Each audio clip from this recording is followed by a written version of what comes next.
Shalom, selamat sore semuanya. Sharing kita hari ini diambil dari kitab Kisah Para Rasul 25. Kitab Kisah Para Rasul 25 ini menceritakan bahwa banyak orang yang tahu tentang kebenaran, tetapi hidupnya tidak sesuai dengan kebenaran. Orang-orang seperti ini biasanya ragu dalam mengambil keputusan yang didasarkan atas kebenaran. 3 hari sesudah tiba di provinsi itu, berangkatlah Festus dari Kaisarea ke Yerusalem. Di situ imam-imam kepala dan orang-orang Yahudi yang terkemuka datang menghadap dia dan menyampaikan dakwaan terhadap Paulus.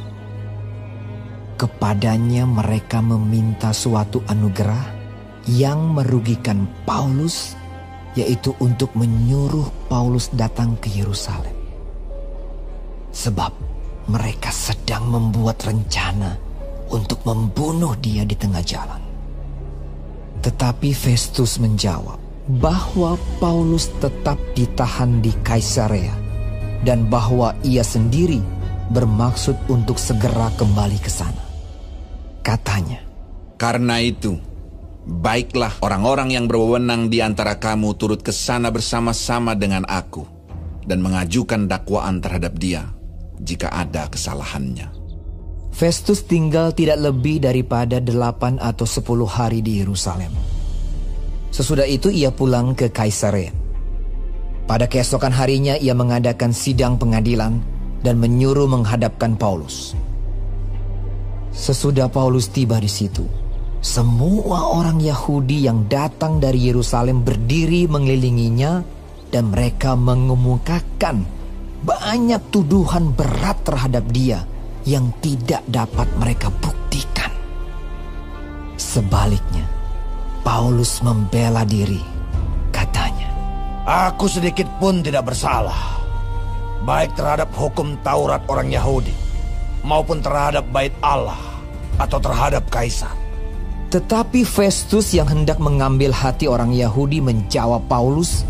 Katanya, "Apakah engkau bersedia pergi ke Yerusalem supaya engkau dihakimi di sana di hadapanku tentang perkara ini?" Tetapi kata Paulus, "Aku sekarang berdiri di sini, di hadapan pengadilan Kaisar, dan disinilah aku harus dihakimi. Seperti engkau sendiri tahu benar-benar, sedikit pun aku tidak berbuat salah terhadap orang Yahudi. Jadi, jika aku benar-benar bersalah dan berbuat sesuatu kejahatan yang setimpal dengan hukuman mati, aku rela mati. Tetapi, jika apa yang mereka tuduhkan itu terhadap aku ternyata tidak benar, tidak ada seorang pun yang berhak menyerahkan aku sebagai suatu anugerah kepada mereka. Aku naik banding kepada Kaisar." Setelah berunding dengan anggota-anggota pengadilan, Festus menjawab, "Engkau telah naik banding kepada Kaisar, jadi engkau harus pergi menghadap Kaisar." Beberapa hari kemudian datanglah Raja Agripa dengan Bernike ke Kaisarea untuk mengadakan kunjungan kehormatan kepada Festus. Karena mereka beberapa hari lamanya tinggal di situ, Festus memaparkan perkara Paulus kepada raja itu. Katanya, "Di sini ada seorang tahanan yang ditinggalkan Felix pada waktu ia pergi. Ketika aku berada di Yerusalem, imam-imam kepala dan tua-tua orang Yahudi mengajukan dakwaan terhadap orang itu dan meminta supaya ia dihukum.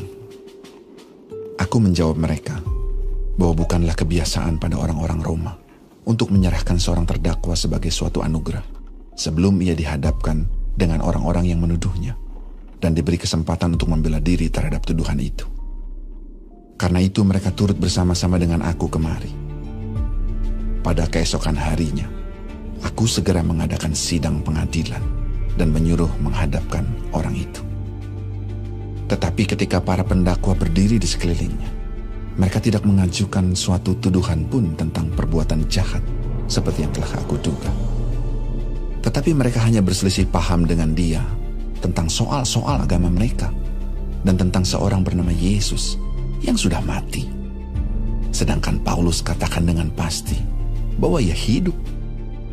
Karena aku ragu-ragu bagaimana aku harus memeriksa perkara-perkara seperti itu, aku menanyakan, apakah ia mau pergi ke Yerusalem supaya perkaranya dihakimi di situ.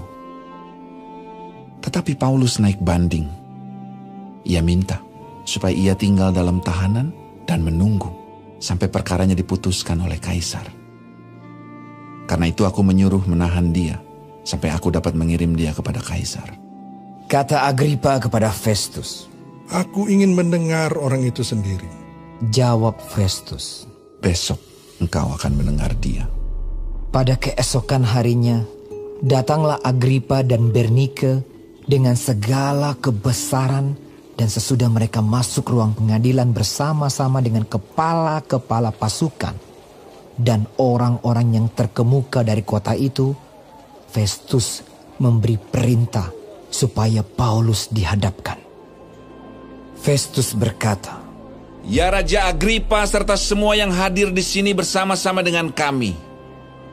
Lihatlah orang ini yang dituduh oleh semua orang Yahudi, baik yang di Yerusalem maupun yang di sini.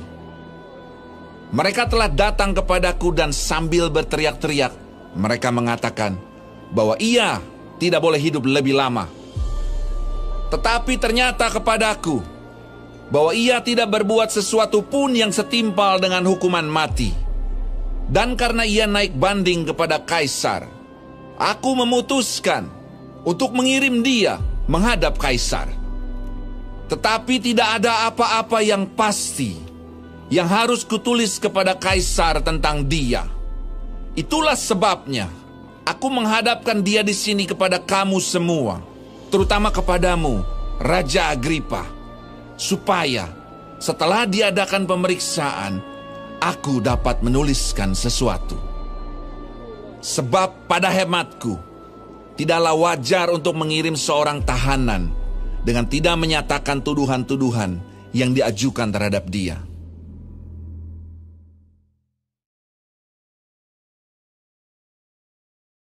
Festus dan Felix ternyata tidak berbeda jauh.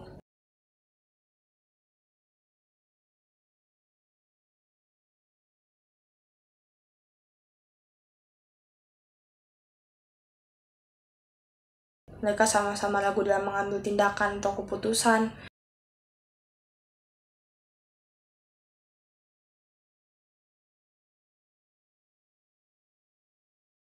Mereka mau menuruti kemauan orang lain, tetapi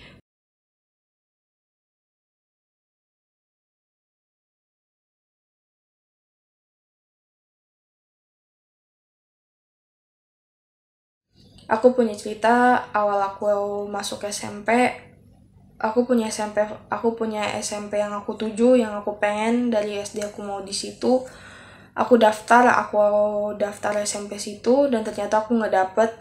Di situ aku langsung berdoa, nanya Tuhan kenapa nggak dapet dan aku harus SMP di mana sekarang. Dan Tuhan kasih jawaban, aku SMP sekarang yang aku sekolahin. Dan kenapa aku nggak dapet SMP yang tujuan aku yang pertama, yang gagal tadi, aku baru ingat ternyata aku lupa tanya Tuhan, aku lupa berdoa apa yang Tuhan mau untuk SMP aku nanti. Dari cerita aku tadi, semoga jadi pengingat buat kita semua, apapun tindakan yang mau kita ambil, selalu tanya Tuhan, selalu peka dengan Tuhan, selalu tanya Tuhan. Karena maupun kita lakukan semaksimal mungkin, kita kasih 100% buat tujuan itu, tetapi Tuhan tidak izinkan, itu hasilnya 0, itu sama sekali nggak berhasil.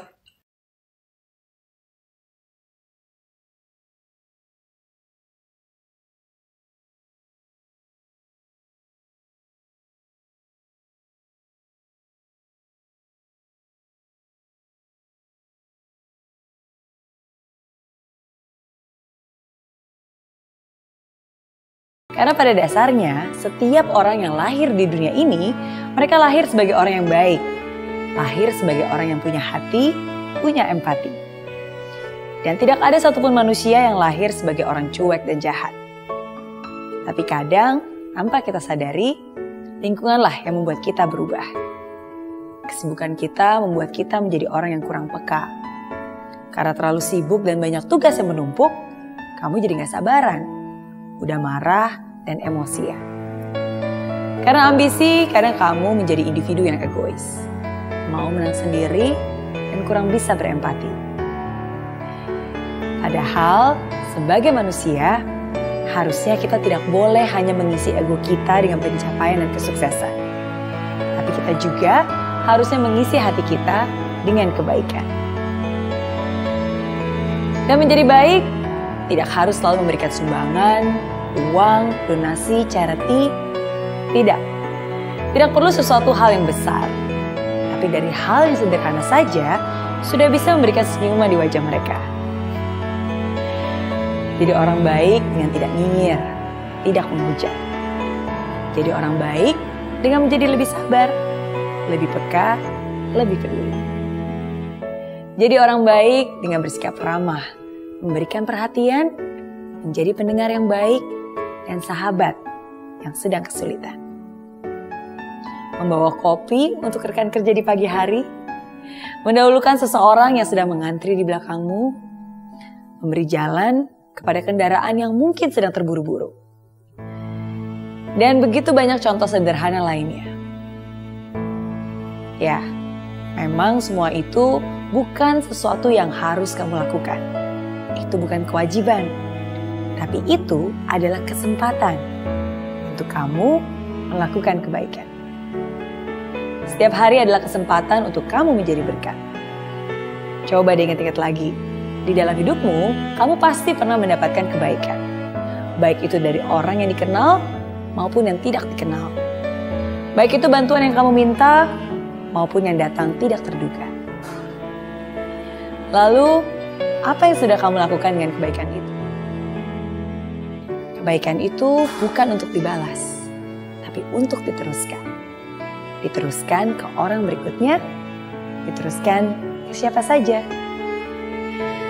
Walaupun mungkin kamu tidak akan bisa berbuat baik ke semua orang, tapi kamu bisa berbuat baik ke orang-orang yang Tuhan taruh dalam hidupmu.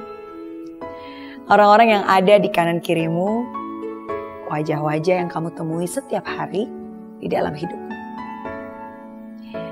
Tuhan memberikanmu hidup bukan karena kamu membutuhkannya, tapi karena ada orang-orang lain yang membutuhkanmu. Satu hal sederhana yang kamu lakukan bisa berarti segalanya bagi dia yang membutuhkan. Sebuah uluran tangan bisa menjadi penyambung kehidupan. Oh iya, selain itu, kamu juga gak perlu bilang bahwa kamu orang baik.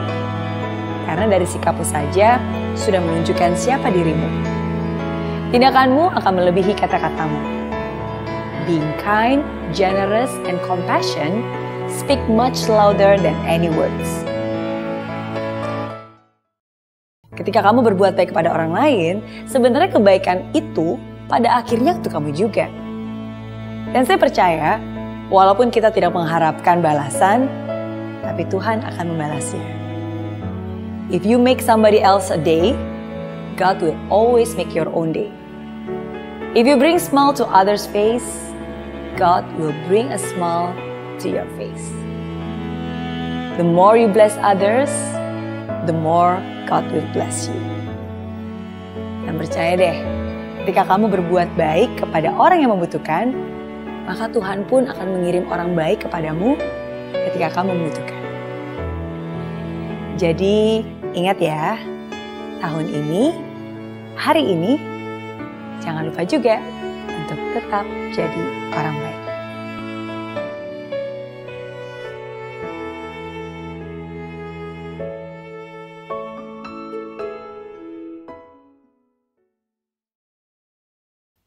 Jadi, apapun yang kita lakukan, semoga berkenan di hadapan Tuhan. Terima kasih.